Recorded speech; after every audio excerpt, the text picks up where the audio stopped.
All right, today we're going to talk about something that feels a bit like a sci-fi movie plot, but it's very, very real. It's a ticking clock that could, well, break the internet as we know it. This is the quantum countdown. So let's just dive right in with a huge question. What if there was a new kind of computer that could crack every single password, every secure key, every secret on the entire internet, all at once? Yeah, it's a massive idea, and it's exactly what we're going to unpack today. To really get a grip on this threat, you have to understand the huge difference between the computers we use every day and these new quantum machines. It really is a tale of two completely different computers. Okay, so this slide really breaks it down perfectly. On one side, you've got the computers we all use every day. They're built on what are called classical bits. The best way to think about it, it's just a light switch. It's either on or it's off, a 1 or a 0. Simple. But then you look at the other side, and we've got the quantum computer's qubit. Now, this is where things get weird. Instead of a light switch, imagine a coin spinning in the air. While it's spinning, is it heads or tails? Well, it's kind of both at the same time, right? And that incredible spinning coin property has a name: superposition. A qubit exists in this weird mixture of all its possible states at the exact same time. It's only when we interfere, when we catch the coin or measure it, that it finally has to pick one, and it collapses into a definite 0 or 1. So what's the big deal? Why does this matter? Well, because a quantum computer can be in all these states at once, it can explore a massive number of possibilities simultaneously. This lets it tackle problems that are just impossible for our current computers. For instance, to accurately simulate a molecule as simple as caffeine, a classical computer would need more bits than there are atoms in the solar system. No joke. A quantum computer could actually do it. So you've got these unbelievably powerful computers on the horizon. What makes them such a threat?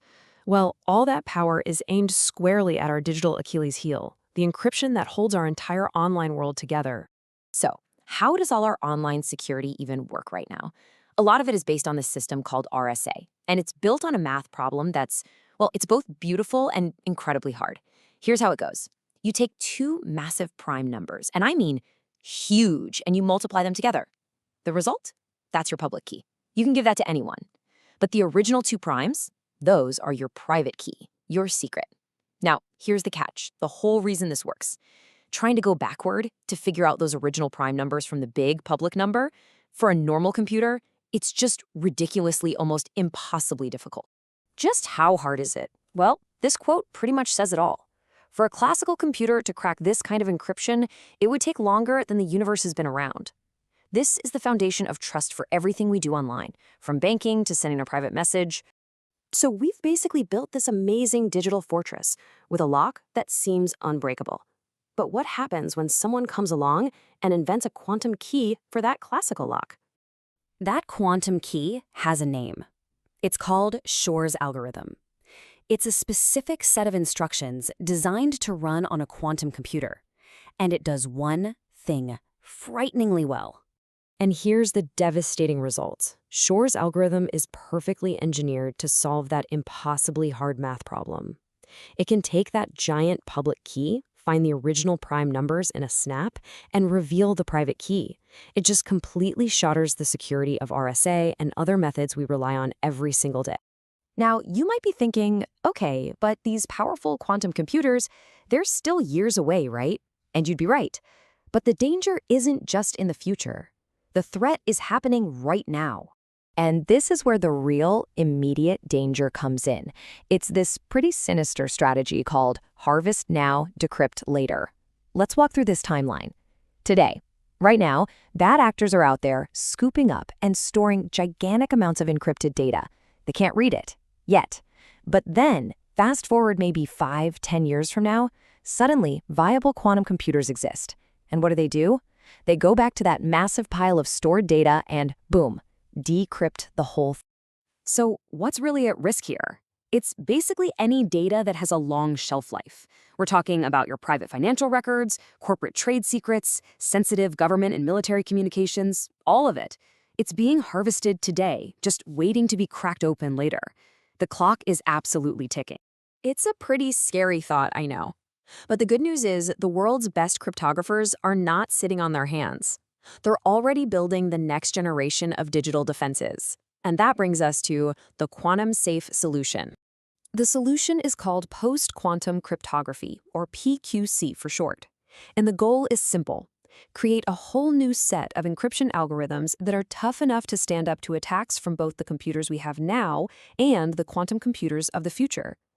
Okay, so this is where it gets kind of fun and honestly a little nerdy. The new standards that are being rolled out by NIST, they have some amazing names. You can see here to replace something like RSA, we've got an algorithm called Kyber. And yeah, that's named after the crystals that power lightsabers in Star Wars. And then for digital signatures, we have dilithium. Any Trekkies out there? That's the crystal that powers the warp drives in Star Trek. You gotta love it. So what makes these new methods quantum-proof? Well, they're not based on that prime number problem anymore. They're based on entirely different, much harder math problems. Think of something like trying to find your way through a super complex, multi-dimensional maze, or what's called a lattice. These are problems that, as it turns out, even a quantum computer can't solve easily. And let me be clear, this isn't just theory anymore. The global migration to PQC is already underway. It is a full-on race to prepare for this new reality. And this timeline really drives it home. We are not talking about some far-off future. Microsoft is pushing to have its core services like Azure and M365 quantum safe by 2027. The US government is already phasing out the old methods with a hard deadline of 2035 for national security systems. The race is on. So what can you or your organization do right now? Well, here's a pretty clear action plan. First, maximize your privacy. The harder it is for someone to sniff and harvest your data today, the better. Second, you've got to do a crypto inventory. Figure out exactly where you're using these older, vulnerable types of encryption. And third, and this is key, learn and prepare. Understand what's coming and start planning for that migration to PQC. So this all leads us to one final and really crucial question. We're talking about one of the biggest technological upgrades in history. Our entire digital world, everything we do online, is built on the simple promise of secrets. The question is, are we really ready for a future where that promise might be completely broken?